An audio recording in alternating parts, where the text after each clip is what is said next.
नमस्कार, मैं हूं शम्स ताहिर खान और आप देख रहे हैं वारदात।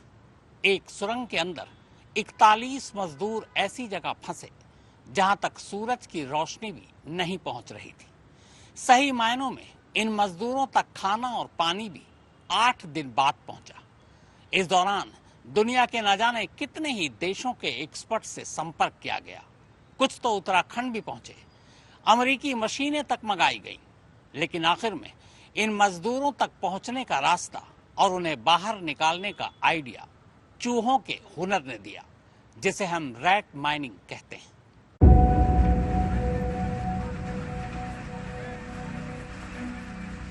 17 दिन, ठीक 400 घंटे, एक अंधेरी सुरंग, घुप अंधेरा, न हवा न रोशनी, न खाना न पानी, पत्थर जैसी पहाड़ की पथरीली फर्श पर बिस्तर, मगर आंखों से नींद कोसों दूर। बस यूं समझ लीजिए कि एक जिंदा कब्र में 41 जिंदा इंसान मुर्दा बनकर कैद थे।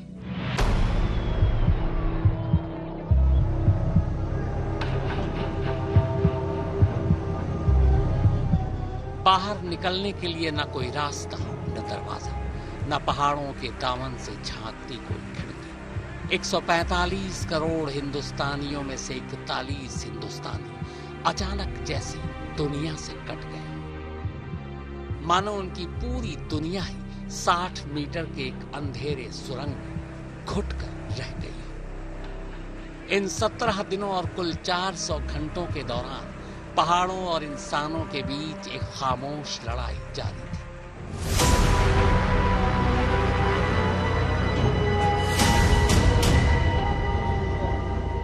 लड़ाई इसलिए खामोश थी कि जिन पहाड़ों के सीने और दामन पर बड़ी बड़ी नुकीली मशीनें बार बार वार किए जा रही थी, उससे गुस्सा कर या नाराज होकर कहीं पहाड़ फिर से नीचे जमीन पर आना शुरू न करते। वैसे भी सदियों से पहाड़ों ने जब जब अपने तेवर बदले, तबाही के ऐसे निशान छोड़े जो एक पल में इंसान और इंसानी बस्तियों को मिटा गए। इस बार भी ये पहाड़ कुछ इसी तरह ठीक दिवाली की सुबह 4 बजे 12 नवंबर को खुद के सीने को बड़ी बड़ी मशीनों से चाक किए जाने पर ऐसे ही नाराज हुए थे। ये पहाड़ों की नाराजगी ही थी जिसने 41 इंसानों को अपनी गोद में कैद कर लिया था।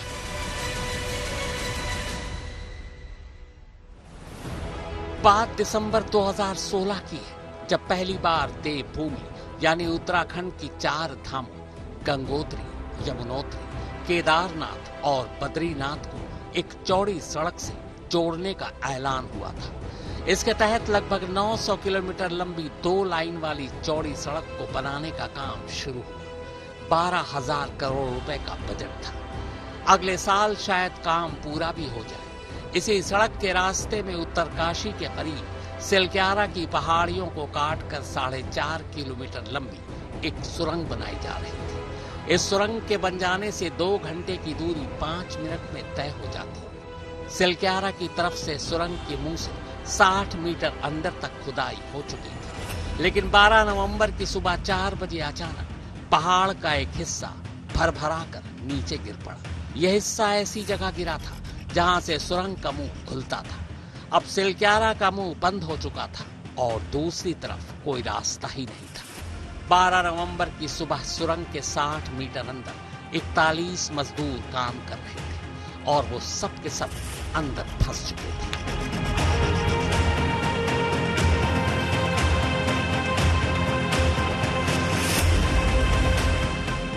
धीरे धीरे फंसे मजदूरों की खबर उत्तरकाशी से देहरादून और फिर दिल्ली होते हुए पूरे देश में फैल गई और इसके साथ ही उन्हें बाहर निकालने की कवायद भी शुरू हो गई। वो तो शुक्र था कि मजदूर कुछ खाना पानी अपने साथ ले गए थे।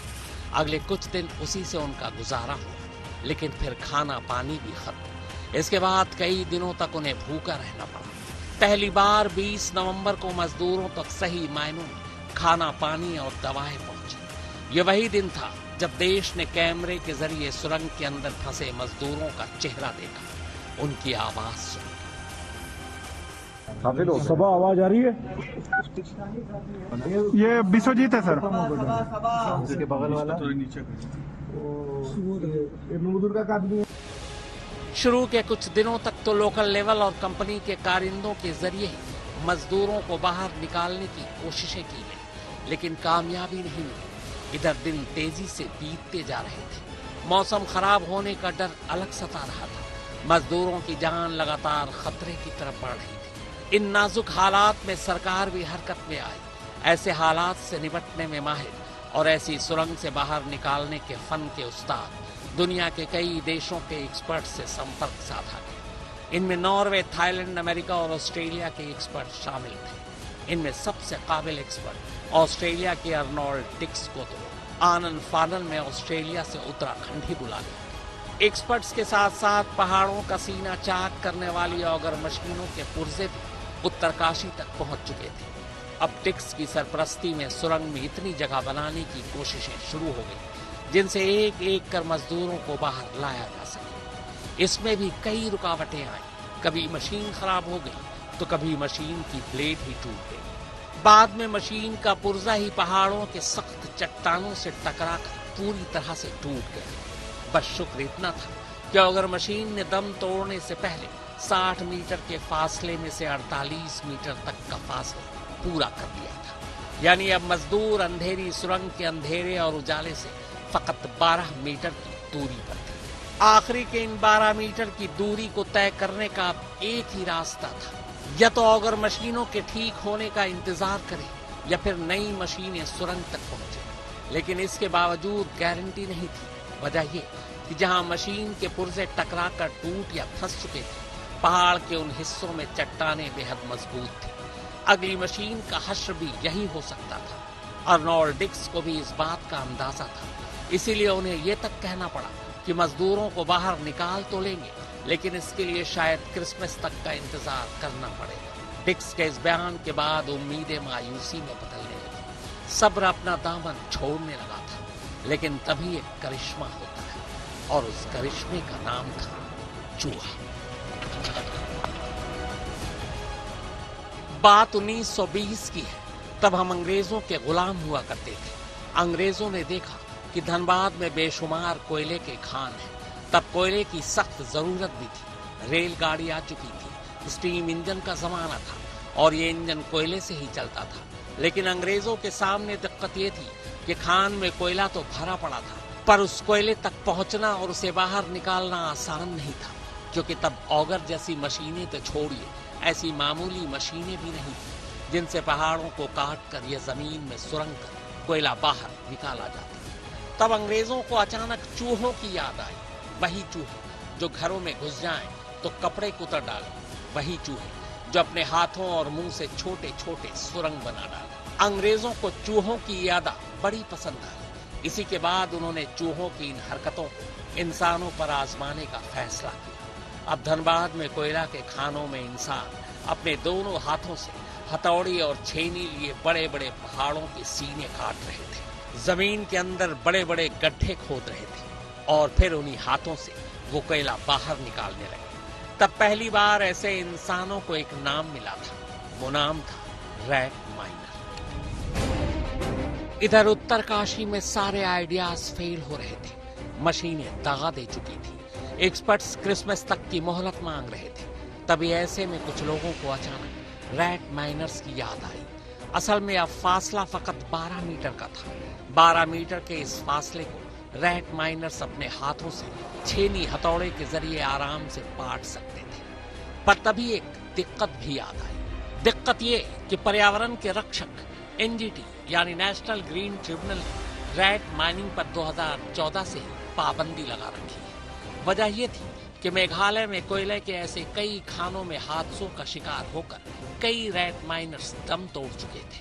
लेकिन उत्तरकाशी में अब दूसरा कोई रास्ता सूझ भी नहीं रहा था। आला अफसरों में बातें हुई और फिर तय हुआ कि अगर रैट माइनर्स की वजह से 41 मजदूरों की जान बचाई जा सकती है तो उन्हें बुलाना चाहिए। फैसले को आनन फानन में सरकारी हरी झंडी भी मिली। हरी झंडी मिलते ही उत्तराखंड से सबसे नजदीक झांसी में रैट माइनर्स की एक बेस्ट टीम के बारे में पता चला। फौरन उनसे संपर्क किया गया। जाहिर है ये सभी रैट माइनर्स खुद भी मजदूर थे।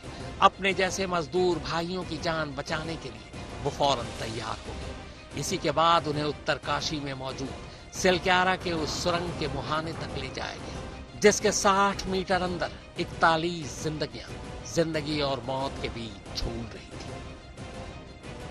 वो 12 नवंबर दिवाली की सुबह थी जब पहली बार 41 मजदूरों के एक सुरंग में फंसे होने की खबर आई थी। तब किसी ने सोचा नहीं था कि इंतजार इतना लंबा होगा। इस बीच कई बार तो ऐसा लगा कि मजदूर अब बाहर आए कि तब बाहर आए, मगर ऐसा हुआ नहीं। पहाड़ी चट्टानों और इंसानों के बीच मुकाबला जारी था। मजदूरों को सुरंग में फंसे हुए 15 दिन हो चुके थे और ठीक 15वें दिन ही पहली बार अब रैट माइनर्स छेनी हथौड़े के साथ आखिरी 12 मीटर के चट्टानों को काटने के काम पर लग गए। रैट माइनर्स की 3-3 लोगों की 2 टीमें बनाई गई। जिस ऑगर मशीन ने 48 मीटर तक का रास्ता साफ कर दिया था, वहां पाइप के जरिए एक बार 3 मजदूर अंदर दाखिल होते। सबसे आगे वाला छेनी और हथौड़े से पत्थरों की कटाई करता, फिर मलबे को हाथों से पीछे की तरफ फेंकता। पीछे दूसरा रैट माइनर उन मलबों को एक तसले में भरता जाता। एक बार में जैसे ही एक तसले में 6 से 7 किलो मलबा इकट्ठा हो जाता, तब वो उसे पीछे सरका देता। अब तीसरा रैट माइनर उस मलबे के तसले को खींचकर बाहर निकाल देता। पहली टीम जब थक जाती, तब दूसरी टीम इसी तरह अपने काम पर लग जाती। 6 लोगों की इन 2 टीमों ने अपने हाथों से ही पहाड़ों के दामन में 12 मीटर लंबा इतना बड़ा सुराख बना डाला, जिससे एक इंसान आसानी से बाहर आ सकता था। 12 मीटर के इस फासले को 6 रैट माइनर्स ने अपने हाथों से सिर्फ 27 घंटे में पूरा कर दिया। कहेंगे बस हमको हमारा पौधा जो एक बचा था वो हमें मिल गया। इसी की रुपये करना है बस। भगवान को किसको शुक्रिया अदा करना चाहते हैं? आपके आंसू आ गए हैं, मुझे दिखाई दे रहा है। ये तो खुशी के हैं सर। फूल तो बहुत अच्छा माहौल चल रहा है कि हमारे बच्चे निकल के सभी चलाए हैं और मैं भगवान से निवेदन करता हूँ कि हमारे बच्चे सब सलामत हैं। मैं बहुत खुशी हूँ कि हमारा लड़का सुरक्षित निकल गया। बहुत खुश है। हाँ, बहुत खुशी हुई हमें कि उन्होंने आपकी सबकी जान बचाई, हमारे देश की जान बचाई। तो उनसे बातचीत होती रहती थी जब वो फोन पे बात, रात भी फोन पे बातें हुई। 27 घंटे बाद 28 नवंबर की रात ठीक 8 बजे उन्हीं 6 रैट माइनर्स की वजह से देश ने 17 दिनों से सुरंग में फंसे इस पहले मजदूर के बाहर निकलने की ये सुकून देने वाली तस्वीर देखी। फिर इसके पीछे पीछे एक एक कर अगले 38 मिनटों में 41 के 41 मजदूर उस गुप्त अंधेरे कब्र से निकलकर कुछ इस तरह अपनी दुनिया में लौट आए।